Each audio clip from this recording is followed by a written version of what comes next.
ঢালিউডের আলোচিত চিত্রনায়িকা মাহিয়া মাহি হঠাৎ করেই দেশ ছেড়েছেন। বৃহস্পতিবার সন্ধ্যায় যুক্তরাষ্ট্রের নিউ ইয়র্কে পৌঁছেছেন তিনি। এ তথ্য নিশ্চিত করেছেন মাহি নিজেই।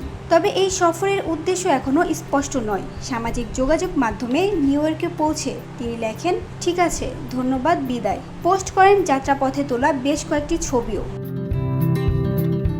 এক সময়ের এই জনপ্রিয় অভিনেত্রীকে শেষবার বড় পর্দায় দেখা গিয়েছিল রাজকুমার সিনেমায়। এরই মধ্যে কেটে গেছে 1 বছর। এ সময় কাজ দিয়ে আলোচনায় না থাকলেও ব্যক্তিগত নানা কারণে সংবাদের শিরোনাম হয়েছেন এই অভিনেত্রী।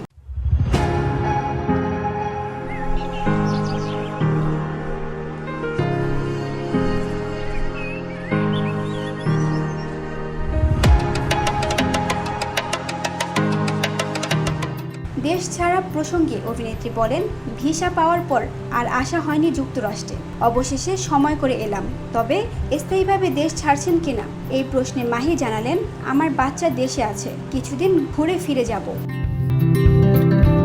ঢাকাই সিনেমার নায়িকা মাহিয়া মাহি শোবিজ অঙ্গনে পা রাখেন ভালোবাসার রং সিনেমায় অভিনয় দিয়ে।